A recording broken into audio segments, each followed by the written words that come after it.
Alright everyone, welcome back to today's video. As you guys can tell from the title and the thumbnail, the big star of today's video is my dad, John. Now, probably about 10 uploads ago, someone actually left one of the best video ideas down in the comment section down below, and they said, let's do a road trip Q&A with your dad. You guys have seen him in some of the previous videos working in the shop or at the racetrack, and he's became a character in the videos as well as Carly, and you guys have wanted to see more of them. So in today's video, on our trip over here to the Oregon coast, so that is where we are currently at right now. But anyway, I wanted to do this quick intro before we get into the interview. One other thing, if you guys want to hear a little bit more about my story, maybe you're new to the channel, I just recently went on 2 different shows. One was a podcast and then one was a fellow YouTuber's channel. And both of them were like 20 to 30 minute interviews. So if you guys would like to check them out, I'll link them at the top of the description. Like I said, one is an audio only podcast. The other one was like a Skype interview, and that was my Mac Life. He is another fellow YouTuber. So I highly recommend you go check those out. It's super fun to just talk about what we do and what our future plans are. So if you guys would like to do that, like I said, in the description down below. But let's get into the interview with my dad, John.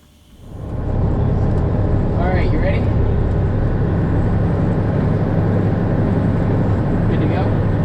Alright, so first question here. As many of you guys know, my dad is the one that drives the rig. We do have one other person that does help, and technically I can drive the rig if needed. Maybe that'll be a future video here teaching me how to drive it. Maybe. So, first question, what is your favorite part about driving the rig? For all the truckers that watch the YouTube channel, I think they would want to know. Favorite part of driving the rig, I guess. Driving from A to B, driving from one stop to another, seeing the sights, visiting with people that you see along the way, and at the gas station, or fueling, or in some of these places. I mean, it's pretty cool to travel in between. Some, like I've shown you guys in the travel vlogs, there's not a lot to see, but yeah, I always like to sit up here too sometimes and, you know, ride along. I think I get yelled at for hitting the bumpy lines all the time. Yeah, that's not the fun part about being a trucker. On to the next one. This also goes along for all the truckers watching this. What candy or what do you do to stay awake, especially some of these nights where we're driving overnight from one track to another? What do you do to stay awake? Well, first of all, I try to take a nap in the middle of the day for a couple hours. Getting a little bit of sleep in the middle of the day, race, and then take a shower, get refreshed, bag of seeds, energy drink, whatever. Lots of lollipops. In the door compartment here, there's a spot to obviously store a bunch of stuff.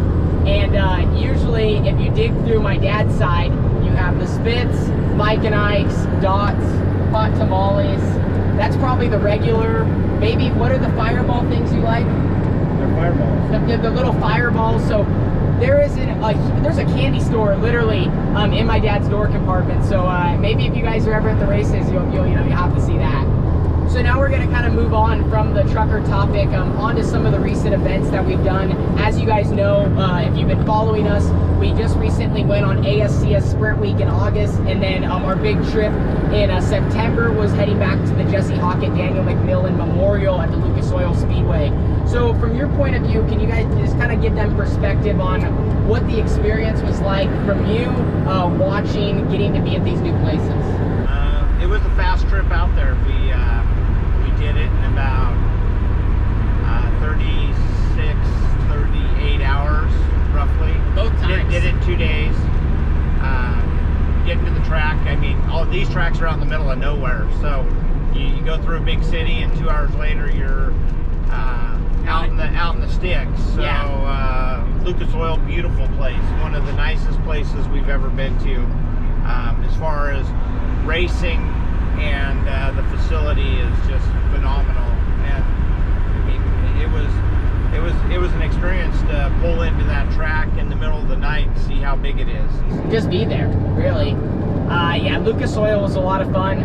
ASCS Sprint Week was definitely a lot of fun as well. Just getting to go to a new track every single night. I think that was definitely the challenge of it. So yeah, that was really cool. Well, Speed Week was a whole different beast. I mean, you traveled a little bit at night to the next track. hot. Way different weather from August to September. August, it was way more humid. It was it was so nice in September. It almost felt like the West Coast. We didn't even. It didn't affect us really at all once we were there for the Hawken in September. Definitely much change. I had to bring a sweatshirt.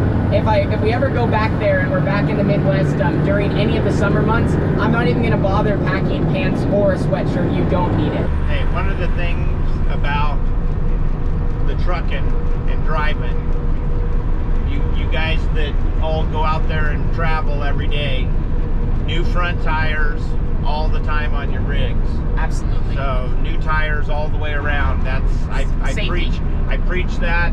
That's the number one thing when you're traveling a lot of distance. Take care of your tire. Yeah, absolutely. Safety is a huge thing, and if you can, make sure you have all that up to date. And when we're traveling that far, you absolutely have to. We cannot afford to get stuck somewhere and miss a race, or traveling in between nights. It's just there's too much on the line. So obviously going out there, the competition was super tough. Watching the vlogs, you guys saw it every single night. It's just a roller coaster. So what is probably going to be the toughest challenge as we continue to grow our program and go out there? What do you think our toughest challenge is going to be? Well, it's just getting laps.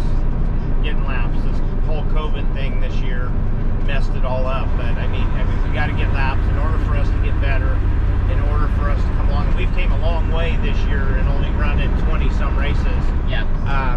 Because of everything that we've gone through.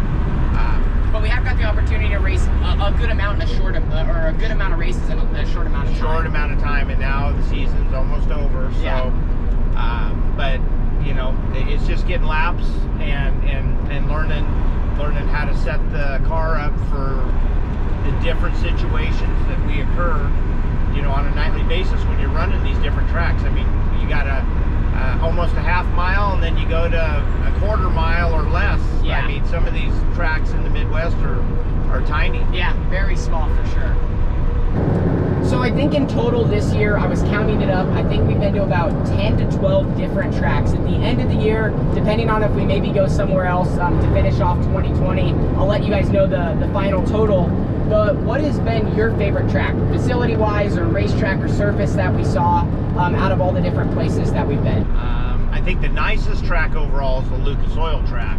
But I think the two tracks that we've raced this year that raced really good, well, actually three tracks that race. Skagit always races, puts on a really good show, but Lakeside in Kansas, our first time, that was so much fun. That was a great track. And even 81 Speedway in Kansas. I think those are two tracks that I can't wait to get back to. So. Yeah, and like we said, they're pretty close to each other, both in the same state. Lakeside on the smaller end of a half mile, and then 81, I believe it was like a 3/8, and both of them just had multiple different lanes. You could run the top, you could run the bottom, and when you get on a track that big, you have some wing speed to deal with and dirty air. So I think being from the West Coast and racing at places like Cottage Grove and Banks and Skagit, you don't deal with that a lot. So being put in that different situation was pretty unique. The next question, when we go to the racetrack, what do you enjoy the most? Well, when we go to the racetrack and we're racing, and that is, I enjoy the people that come up and talk to us and hang out, and we listen to their stories, and it's not so much we listen to their stories, we relate to their stories. And they relate to us. They relate to us. It's almost like when they come up and talk to us, their family, because they've been following on the journey with the videoing and following us along on our growth and our ups and our downs. And it's just it's great to sit and see the impact that we have on people's lives. It's great. It's funny. It's fun great when they come up and you almost recognize them from the comments, because you can see their name. Like they'll say, "Hey, you know, I'm so and so," and I'll be like, "Oh, I see you comment all the time." They crack me up. They have happy stories. They have sad stories. They have, I mean, they have everything. They're part of our life. Yeah, and hearing about their local track or their journey in racing, and like they said, how relatable it questions that aren't necessarily related to racing, and I think that a lot of the older people might like to hear this. One of the questions I get a lot about my dad or my parents: what do they do? What's their occupation? So what is kind of the grassroots of your career and where you kind of started to where you're at now? I started off counting bottles when bottles were worth something. Yeah. So I was a bottle boy, I was a bagger, I was a checker, I drove milk truck with my dad and my grandpa. We picked up milk at the dairy farms. I worked in the mill. I did lumber. And then I got in the construction business and bought a dozer and bought a backhoe and a dump truck, and away we went. That's where it all started. And that's what we do today. We move dirt. Yep. And we move dirt and we haul rock, and we're truckers. So on to the last question. Did you ever vision that we would end up having racing be such a part of our lives like it is? I know you were a fan of racing, but just where we're at, you know, obviously we're not professionals or we're not doing this for a living, but racing has really become so much a part of what we do every single weekend, during the week, what we talk about at the dinner table, you know, that type of thing. It's just a great family sport. I mean, we don't race without Tara. We don't race without Carly. It's a family.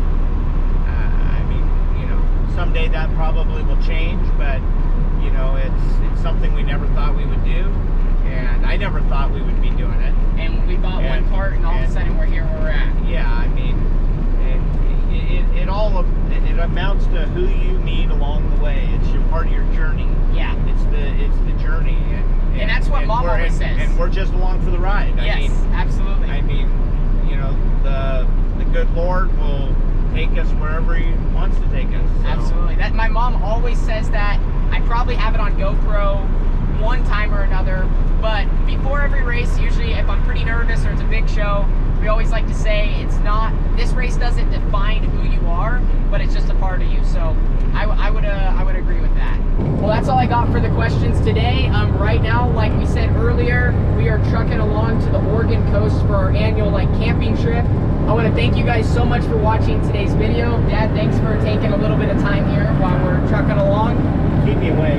Yes, and we're going to do this with a few more people. I know you guys love to hear from Carly and all the other family members, as well as a lot more fun content coming off to finish 2020. So I'll see you guys all in the next video, which I think you're going to be pretty excited about. I'm just going to hint, it's going to have to deal with Carly and the sprint car and more details to come on that. So that is going to be next week, and then a few weeks later, we're back at Red Bluff in the factory QRC number 18T. So even though race season outdoors is ending, our indoor season is about to come in full swing. So hopefully you guys are going to ride along for the journey with us. If you guys have not yet subscribed to the channel, make sure you do that. And if you want post notifications for every single time we upload a video, make sure you hit the bell button next to it. See you guys all there. Deuces. Deuces.